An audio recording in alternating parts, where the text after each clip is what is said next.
How's it going, everyone? I don't know if everyone was like me and watching the draft and actually thinking we were going to pick a wide receiver in JSN, considering he was right there. And the entire time, I'm like, we're going to pick a receiver. We're really going to pick a receiver. There's no way we're going to pick a receiver. And as is tradition, especially in the Gutekunst era and pretty much the Packers era for the past 2 decades, we did not pick a wide receiver and we went defense. And at first, I was disappointed because just the high hopes of having JSN on this squad matched up or paired up with Christian Watson and Romeo Doubs sounded amazing. Getting Jordan Love some more help and kind of giving a middle finger to Aaron Rodgers on his way out. That would have been so ironic. But then looking more into it, Lukas Van Ness being picked makes a lot of sense. So edge rusher was one of the big needs we needed. And I'm very glad we decided to go towards an edge rusher if we're going to, once again, go on the defensive side and not pick the safety Brian Branch. I was very hopeful we would not pick Brian Branch. And looking more into who Lukas Van Ness is, it's starting to make a lot of sense of why Gutekunst picked this player. Gutekunst has a type. It's kind of very obvious at this point. He has a type and he goes for certain players, and the first round has been kind of predictable in a sense for him. So he's a 6'5", 272 edge defender from Iowa. He ran a 4.58 40-yard time with a 1.57 10-yard split. So very good running 40 times and 10-yard splits. Something Gutekunst loves, adds to the RAS score. RAS score 9.39. Once again, adding to something Gutekunst loves high RAS score, high 10-yard splits, high 40-yard times in their defenders. And then looking more into him, he kind of reminds a lot of people of Rashawn Gary in the sense of he's an athletic freak. He generates insane power, like freakish power, and has an incredibly high ceiling. He just needs development. And that's who Lukas Van Ness is. He has potentially one of the highest ceilings out of all the players in this draft.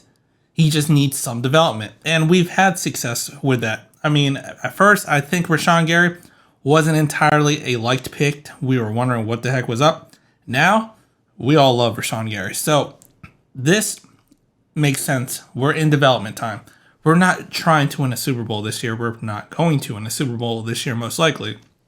So, getting Lukas Van Ness, get him a year or two under development, especially learning from Rashawn Gary and our pass rushing coach, that could end up working perfectly because in a couple of years, depending if Jordan Love's panning out and where our team is, Van Ness could be at the peak or in his second or third year, understanding the NFL, and could become a superstar next to Rashawn Gary. And he's like Rashawn Gary. He can line up on the defensive line.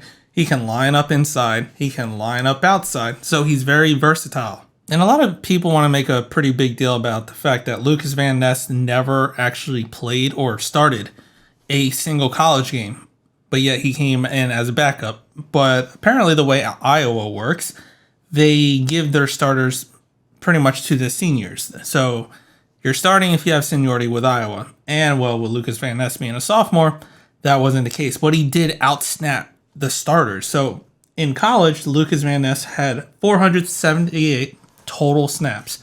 Then John Wagner, he had 444 total snaps, who started. And also Joe Evans had 473 snaps, who also was a starter. So he did outsnap starters. So him not being a starter is kind of just a placeholder at this rate. Like it sounds like a bad thing on paper, but when you look into the statistics, he was outplaying starters. And so the Packers, they went edge rusher. Yes, JSN would have been awesome, but it makes a lot of sense. The draft is kind of falling well for us.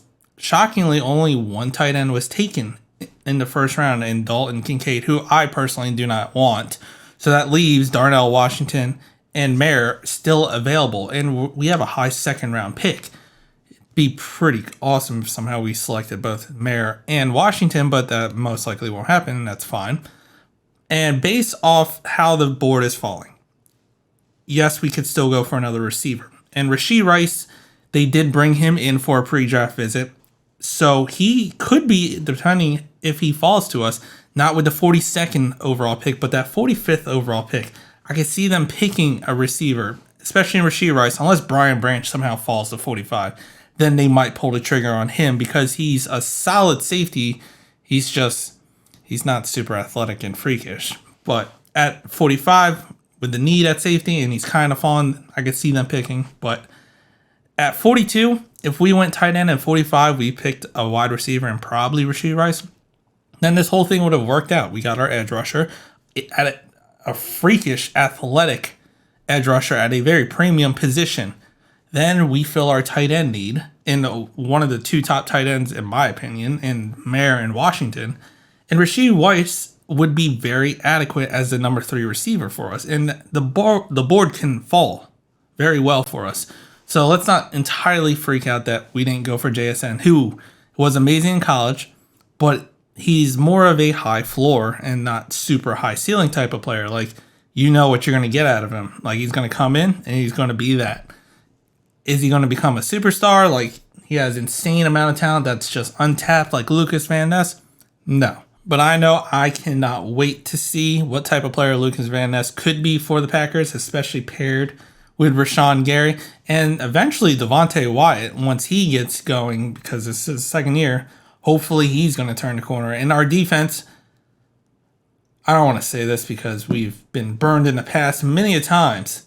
Hopefully our defense could become elite. It's a shame that our defense isn't elite at this point with how much draft capital we've wasted in the first round on our defense just to be middle of the pack. That's really annoying. But hopefully, even with Joe Barry, it could be a top 10 defense in a couple of years. But let me know what you think down in the comments. If you liked the video, hit the like button, subscribe to the channel, and as always, go Pack Go.